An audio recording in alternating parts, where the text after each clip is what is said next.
CM Trivendra Singh Rawat ने Covid अस्पताल का निरीक्षण यहां पर किया है। निरीक्षण वो कर रहे हैं रायपुर स्थित कोविड अस्पताल में। तो स्टेडियम में आपको बता दें कि कोविड अस्पताल तैयार किया गया है और उसी का निरीक्षण करने के लिए सीएम त्रिवेंद्र सिंह रावत वहां पर पहुंचे हैं। तो बड़ी खबर आपको बता दें, ये तस्वीरें आप देख सकते हैं जहां पर दरअसल एक स्टेडियम को कोविड अस्पताल का यहां पर रूप दिया गया है और उसी में तमाम जो इंतजाम किए गए हैं, जो व्यवस्थाएं की गई हैं, उसको लेकर, उस तैयारी को लेकर यहां पर जानने के लिए पहुंचे हैं। बता दें कि देहरादून के रायपुर अंतर्राष्ट्रीय क्रिकेट स्टेडियम को अस्थायी कोविड सेंटर यहां पर बनाया गया है और 2000 बेड्स कहा जा रहा है कि यहां पर कोविड 19 सेंटर जो बनाया गया है, 2000 बेड की उपलब्धता यहां पर होगी, सुविधा यहां पर मिल पाएगी। तो जैसे जैसे देखा जाए प्रदेश में कोरोना का खतरा बढ़ रहा है, कोरोना के मामले लगातार बढ़ रहे हैं, वैसे वैसे अब सरकार भी उस तरह की, उस स्तर की तैयारी यहां पर कर रही है और इसी के चलते अब राज्य सरकार और जिला प्रशासन ने यहां पर जो तैयारी की, उसके मद्देनजर एक स्टेडियम को यहां पर देखा जाए तो कोविड अस्पताल का रूप दिया गया है, उसमें तब्दील कर दिया गया है। और ऐसे में देहरादून में लगातार जैसे कि परिस्थितियां देखा जाए तो बहुत ही खराब हो रही हैं और वहीं पर इस स्टेडियम को कोविड 19 का अस्पताल बनाया गया है। तो ये तस्वीरें जहां पर त्रिवेंद्र सिंह रावत जायजा इस सेंटर का लेते हुए नजर आ रहे हैं। तो अजीत हमारे साथ, हमारे सहयोगी जुड़े हुए हैं, लगातार उनका रुख कर लेते हैं एक बार फिर से। तो अजीत, आप वहां पर मौजूद हैं कोविड सेंटर में, क्या कुछ खासियत यहां पर, और क्या अभी भी सीएम त्रिवेंद्र सिंह रावत यहां पर मौजूद हैं और एक एक चीज का यहां पर जायजा लिया जा रहा है? बिल्कुल ऋतु, जिस तरह की तस्वीरें हम अपने दर्शकों तक सीधे पहुंचा रहे हैं कि मुख्यमंत्री रावत यहां पर लगातार मॉनिटरिंग कर रहे हैं और जो निरीक्षण एक प्रक्रिया है वो लंबे समय से यहां पर जारी है। और जिस तरह से खुद मुख्यमंत्री रावत ने तमाम चीज़ों को यहां पर जाना है, व्यवस्थाएं देखी हैं कि किस तरह से यहाँ पर काम किए जा सकते हैं, या तमाम जो सुविधाएं यहाँ पर दी जानी चाहिए क्या वो सही है, उनमें किस तरह की व्यवस्थाएं यहाँ पर बदली जा सकती हैं, उसको लेकर वो लगातार निरीक्षण कर रहे हैं। और जो तमाम चीज़ें यहाँ पर बनाई गई हैं, फिलहाल 2000 बेड की जो बात हो रही है, उससे आगे किस तरह की व्यवस्था यहाँ पर बढ़ाई जा सकती है, इन तमाम चीज़ों को लेकर यहाँ पर बात कर रहे हैं। तो खुद मुख्यमंत्री पहुंचे हैं यहाँ पर और अभी सबसे बड़ा अस्पताल एक तैयार किया गया है। तो उम्मीद ये की जा रही है कि आने वाले समय में जब यहाँ पर कोरोना के पेशेंट्स अगर बढ़ते हैं तो उनको यहाँ पर शिफ्ट किया जाएगा। हालांकि अभी तक अस्पताल में व्यवस्था मुकम्मल की गई है, लेकिन आने वाले समय में यहाँ पर किस तरह की व्यवस्थाएं हो सकती हैं, क्या बेहतरी से यहाँ पर काम होगा, तो तमाम चीज़ों का निरीक्षण मुख्यमंत्री रावत कर रहे हैं। जी अजीत, ये भी जानकारी कि स्टेडियम काफ़ी बड़ा है और ऐसे में अब कोशिश ये कि तमाम जो जोन्स है उस जोन्स में इस पूरे स्टेडियम को यहाँ पर बांटा गया है ताकि जो जिस जोन का यहाँ पर मरीज है उस जोन में वो रह पाए। एक मिनट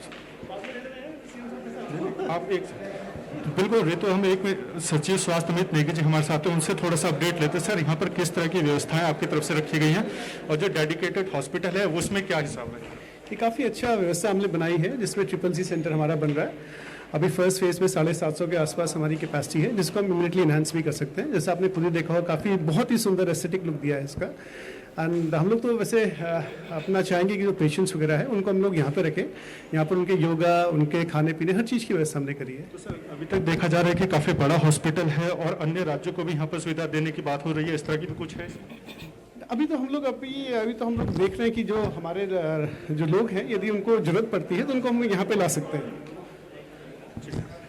तो बिल्कुल ऋतु, ये सचिव स्वास्थ्य अमित नेगी जी हमारे साथ हैं जो मुख्यमंत्री के निरीक्षण में शामिल हैं।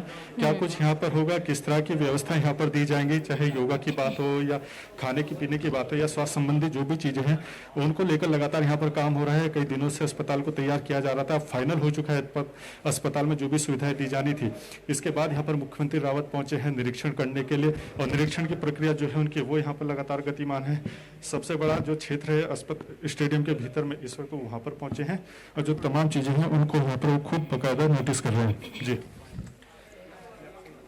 बिल्कुल, तस्वीरें लगातार सामने हैं और आप यहाँ पर बता भी रहे हैं कि किस तरह से हर एक एरिया में जाकर यहाँ पर कितनी बारीकी से यहाँ पर ध्यान दिया जा रहा है, पूरी तरीके से तैयार हो चुका है और निरीक्षण यहाँ पर किया जा रहा है। और जैसे जैसे मरीजों का यहाँ पर इजाफा होगा, जैसे जैसे मरीज अगर बढ़ते हैं तो उनको यहाँ पर दिया जाएगा। तस्वीरें हम चाहेंगे अगर आप और अच्छे तरीके से दिखा दें, क्योंकि कहीं ना कहीं एक वार्ड नजर आ रहा है हमें अजीत की, वहां पर तमाम बेड्स लगाए गए हैं और उनमें भी काफी दूरी है और उसको लेकर भी जानकारी यहाँ पर सीएम ले रहे हैं।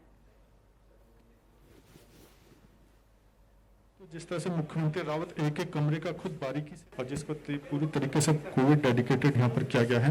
सरकार की पूरी कोशिश है कि आने वाले समय में जैसे भी अगर संख्या बढ़ती है, संक्रमितों में इजाफा होता है तो उनको कैसे रोका जाए और अगर ज़्यादा दिक्कतें आती हैं उत्तराखंड राज्य में तो वो फिर यहाँ पर किस तरह से काम कर सकते हैं, अस्पताल में किस तरह की व्यवस्था होगी। तो तमाम चीज़ों को लेकर खुद मुख्यमंत्री यहाँ पर काम कर रहे हैं, व्यवस्थाएं जाँच रहे हैं।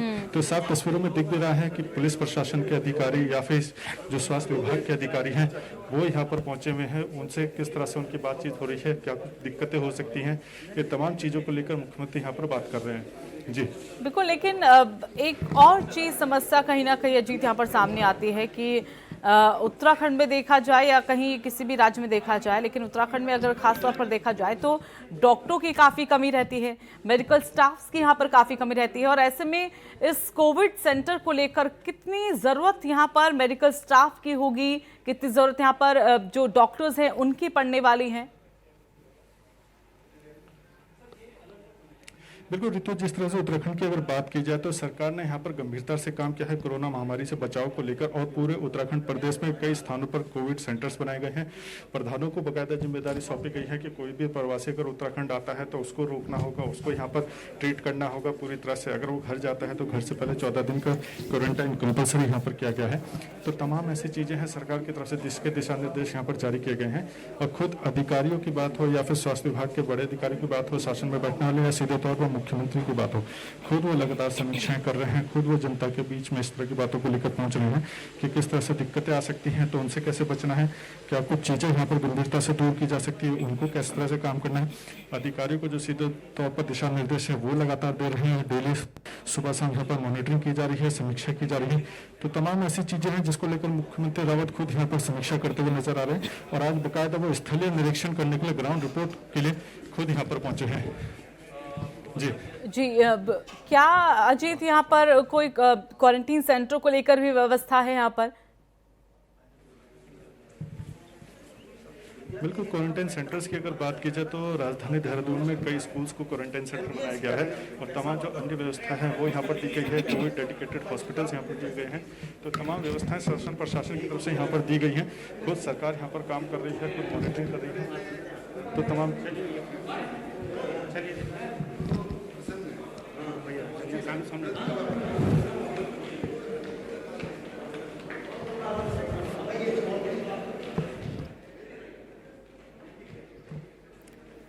बिल्कुल, तो तस्वीरें यहाँ पर साफ है कि किस तरह से कोविड-19 अस्पताल का निरीक्षण करते हुए सीएम नजर आ रहे हैं और मामले जिस तरह से बढ़ रहे हैं, जरूरी है कि जल्द से जल्द ऐसी कोई व्यवस्था की जाए कि वक्त आने पर यहाँ पर कोई तनाव की स्थिति ना रहे। चलिए, धन्यवाद आपका अजीत हमारे साथ जुड़ने के लिए। तो ये स्टेडियम जिसको फिलहाल अस्थायी तौर पर कोविड-19 का अस्पताल यहाँ पर बना दिया गया है और इसमें आपको बता दें कि 2000 बेड लगाने की क्षमता है, लेकिन कहा जा रहा है कि इसको आगे बढ़ाया जा सकता है और 4000 भी किया जा सकता है। तो तेजी से तैयारियां चल रही हैं, पूरी तैयारियां हो चुकी हैं और जैसे जैसे मरीजों में इजाफा होगा वैसे वैसे उसके बाद जो वहां पर मरीज आएंगे उनको फिर वहां शिफ्ट किया जा पाएगा। तो हर एक चीज का बारीकी से निरीक्षण करते हुए CM Trivendra Singh Rawat. Sir, Covid के हिसाब से हमारी स्थिति क्या है? 2500 से ज्यादा हमारे मामलों में देखिए, लगभग हमारा जो रिकवरी रेट है वो 65% के करीब है और एहतियात जब बरती गई, विशेषकर देहरादून में अभी 2 सप्ताह पहले 5 दिन में हमारा डबलिंग रेट था। आज जब सतर्कता बरती गई, सप्ताह में 2 दिन लॉकडाउन किया गया, सैनिटाइजेशन का काम हुआ, तो अब 25 दिन पहुंचा है। अगर हम कुल मिलाकर अगर राष्ट्रीय परिप्रेक्ष्य में देखें तो हालात पूरी तरह नियंत्रण में है। हमारे लगभग 95% जो कोविड पॉजिटिव पेशेंट हैं वो बाहर से जो आए हैं हमारे लोग, जिनको हम ट्रेन से, बसों से और सुदूर दक्षिण से लेकर पूरब और पश्चिम से लेकर आए हैं, उनकी संख्या लगभग 95% है। हमको इसकी आशंका थी और इसलिए हम पूरी तरह उसके लिए मानसिक रूप से तैयार थे और मैं कह सकता हूं कि आज हम लोग बहुत बेहतर स्थिति में हैं। कल आपने जिस तरीके से जो वर्चुअल रैली थी उसमें आपने चीन और नेपाल दोनों के बारे में भी बड़ी बात रखी है। आपने ये भी कहा कि नेपाल जो है वो हमारा मित्र राष्ट्र है, लेकिन फिर भी अगर जो स्थिति वर्तमान में बन रही है तो कहीं ना कहीं हमको भी तो कुछ कदम उठाने जरूरी होंगे। देखिए, ऐसा है कि नेपाल, जब हम मित्र राष्ट्र की बात करते हैं तो आप लोगों ने और आप लोगों के माध्यम से, मीडिया के माध्यम से हमने देखा कि जो नेपाल के लोग सीमाओं पर हैं, नेपाल के देश के अंदर तमाम नेपाल सरकार की आलोचना हो रही है। इसका मतलब सीधा सीधा है कि हमारे आध्यात्मिक संबंध है, हमारे सांस्कृतिक संबंध है और पीढ़ियों के संबंध हैं जो हमको हो सकता है कि सामने देखने में दिखाई न दे, लेकिन हमारे जो सांस्कृतिक विरासत है वो एक साझी है, एक ही है। और इसलिए मैंने कहा कि नेपाल वैसे भी मैत्री राष्ट्र है। आज भी हमारे यहाँ नेपाल जाने के लिए किसी तरह के विशेष पासपोर्ट की ज़रूरत नहीं पड़ती। आज जब हम नेपाल की सीमा से पिथौरागढ़ जाते हैं तो नेपाल देश के ऊपर से हम हेलीकॉप्टर से, हवाई जहाज़ से होकर कई बार हमको जाना पड़ता है, तो वहाँ पर कोई इस तरह की दिक्कतें नहीं होती हैं। इसलिए हमारे संबंध हैं और ये संबंध बरकरार रहना चाहिए। लेकिन चाइना का बैरिक बन रही है नेपाल की अपने पूरा। देखिए, अपनी सुरक्षा के लिए अगर आप अपने घर में एक्सरसाइज करते हैं, इसका मतलब ये थोड़ी कि आप पड़ोसी को मारने जा रहे हैं। आप अपने शरीर को ठीक करें, दुरुस्त कर रहे हैं, कोई बुरी बात नहीं है। देखिए, अब कांग्रेस का तो हर बात पे प्रोटेस्ट है। कांग्रेस बूढ़ी हो चुकी है, वो इतना ही कर सकती है। बूढ़े बैल जैसी हालत हो गई कांग्रेस की।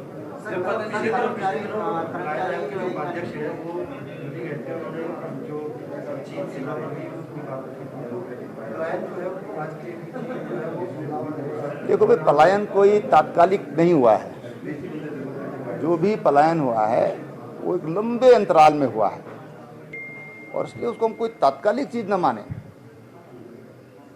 हो रहा है, दुनिया के देशों में लोग जाते हैं, कोई ऐसी बात नहीं है, लेकिन हाँ, हमको उसके लिए सचेत रहना चाहिए। और विशेषकर जो हम सीमांत प्रदेश हैं, अंतर्राष्ट्रीय जिनके सीमाएं हैं, उनको इसमें काफ़ी सतर्क रहने की जरूरत है।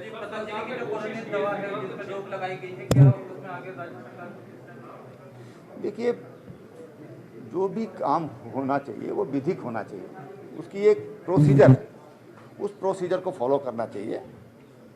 अभी पतंजलि ने जो किया है, मैं निम्स जयपुर के डायरेक्टर का बयान पढ़ रहा था, देख रहा था एक चैनल पर। उन्होंने कहा है कि इसके परिणाम बहुत अच्छे रहे हैं और 3 दिन में 69% और एक हफ्ते में 100% क्योर हुए हैं पेशेंट। लेकिन कुछ मुझे लगता है कि कुछ प्रोसीजरल कोई फॉल्ट है उसमें, वो थोड़ा होना चाहिए। क्योंकि कोई भी काम जब सरकार करती है, किसी को संबद्धता देती है, उसको रिकग्नाइज करती है, तो उसका एक सर्टेन उसका एक प्रोसीजर है, उस प्रोसीजर को फॉलो अप करना चाहिए और उन्होंने उसको स्वीकार भी किया है। हम लोगों को खुश होना चाहिए अगर हमारे उत्तराखंड में ऐसी कोई औषधि बन गई है तो हमको खुश होना चाहिए कि हम अपने देश की नहीं बल्कि हम दुनिया की सेवा कर रहे हैं। सीमांत क्षेत्रों के विकास पर सरकार का फोकस है, जो मौजूदा हालात बने ऐसे में बहुत जरूरी हो गया कि उनका डेवलपमेंट हो। किस तरह का रोडमैप आप? देखिए, हमने पहले ही एक सीमांत क्षेत्र विकास निधि अकाउंट खोला है, पहले ही हमने उसका मद रखी है अपने बजट में और इसलिए हम उसके प्रति बहुत सजग हैं। हमने पहले जो 27 हमारे सीमांत ब्लॉक हैं, उन ब्लॉकों के लिए भी अलग से योजना हमने चलाई है, जो रविवार प्रोग्राम हमने किया था यहाँ पर, और उसमें जो हमारे बड़े बड़े ऑफिसर्स आए थे, अनुभवी लोग आए थे, कुछ सेना के थे, कुछ अन्य विभागों के थे, कुछ आईबी के लोग थे, उनसे जो फीडबैक हमको मिला, हमने अपनी सीमाओं पर तभी से इसका शुभारंभ कर दिया था। तो उसके प्रति हम लोग पूरी तरह सजग हैं, ये मैं आपको बताना चाहता हूँ। सर, कोविड फंड में जो कर्मचारियों को प्रति महीने 1 दिन वेतन काट रहे हैं, देखिए, बहुत अच्छी बात है। मैंने कल जो हमारे पर्यावरण मित्र हैं, आपने बहुत अच्छा सवाल पूछा और मैं उसका आपको एक बढ़िया तत्काल जवाब भी दे देता हूं कि जितने भी हमारे 4th क्लास एम्प्लॉई हैं, हम उनकी जो कटौती है उसको हमने वापस लेने का निर्णय लिया है। जो स्वच्छता कर्मी है उनका निर्णय हमने कल ले लिया है। और इसके अलावा जो हमारे आंगनबाड़ी और आशा कार्यकर्त्री हैं, उनको हम 1,000 रुपया, ये 50,000 से अधिक लोगों की संख्या है, उनको हम 1,000 रुपया सम्मान निधि के रूप में देंगे। ठीक है। तो उत्तराखंड के सीएम त्रिवेंद्र सिंह रावत, जिन्होंने आज कोविड-19 अस्पताल का यहां पर निरीक्षण किया, जो कि एक स्टेडियम में बनाया गया है, और इसी दौरान मीडिया कर्मियों से बातचीत करते हुए उन्होंने बताया कि कई संस्थाओं का सहयोग मिला है और कम संसाधनों में हमने बेहतर इंतजाम करके दिखाया है। साथ ही उन्होंने कहा कि सरकार ने व्यवस्थाएं बेहतर करने की कोशिश की है और उसमें एक सफल भी वो होते हुए दिखाई दे रहे हैं, नतीजे भी उसमें बेहतर दिखाई दे रहे हैं, और बताया कि संस्थाओं का सहयोग मिल रहा है, जो कि एक अच्छी बात है, क्योंकि सहयोग मिलने से काम और भी बेहतर यहाँ पर होते चले जाएंगे। तो सीएम त्रिवेंद्र सिंह रावत जो कि मौजूद रहे देहरादून में, दरअसल एक स्टेडियम को रूप दिया गया है अस्थायी कोविड सेंटर के तौर पर, उसके अस्पताल के तौर पर, जहां पर 2000 बेडों की व्यवस्था की गई है। और जैसी संख्या उत्तराखंड में बढ़ रही है, वैसे वैसे जल्द से जल्द कोशिश ये की जाएगी कि अब उन्हें यहाँ पर शिफ्ट किया जाए, क्योंकि यहाँ पर बेहतर सुविधाएं दी गई हैं, खाने पीने की जिम्मेदारी है और प्रशासन की जिम्मेदारी होगी, साथ ही लगातार अच्छी फैसिलिटीज भी यहाँ पर दी गई है।